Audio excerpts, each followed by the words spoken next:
began in the middle of the night, with a sound coming from the bathroom that no one could explain. The house was still, except for low, human-like moaning rising from the bathroom down the hall. The moaning continued for several seconds, then stopped the moment I stepped into the hallway.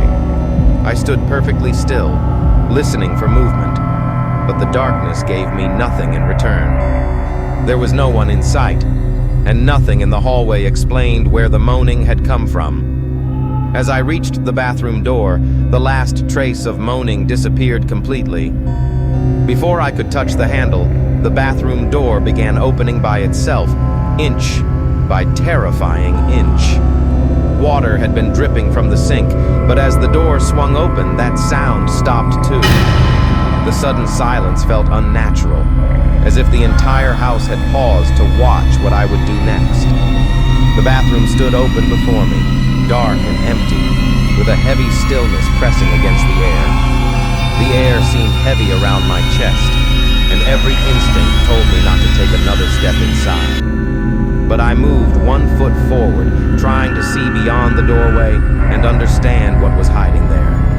A sharp shriek exploded from behind the shower curtain, far louder than the earlier moaning. Then a dark silhouette shifted behind the curtain, its outline too large and too still to be human. A violent gust rushed past me, even though every single window in the house had been closed. That was the moment fear took over completely. I turned from the bathroom and ran for the bedroom. I did not look back at first, but I could feel movement traveling through the darkness behind me.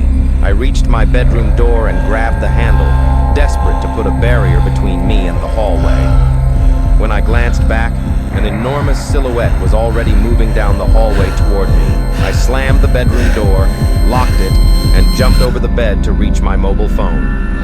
My hands shook as I tried to call for help, but the sounds outside the door grew louder every second. With the door beginning to rattle, I decided the window was my only chance to get out alive. The doorknob started rattling violently, followed by ear-piercing shrieks from the other side. I pushed the window open, climbed onto the ledge, and jumped before the bedroom door could give way. As I landed and ran, monstrous arms reached through the open window, stretching toward my back. I sprinted toward the nearest neighbor's house, using its porch light as my only guide in the darkness. Near the curb, I stopped for 1 second and looked back at the house I had just escaped from. A dark figure stood in my bedroom window, staring down at me with glowing red, demonic eyes. It released another shriek, and I ran the rest of the way to my neighbor's house without looking back again. I reached my neighbor's house, explained everything that had happened, and finally called the police for help. The officers searched every room, but the strangest and most unsettling part of the story had not been discovered yet. What caused the voices, the shadows, the wind, and those glowing red eyes watching from the window? In the next episode, we uncover the full history of the house and the possible cause of every haunting.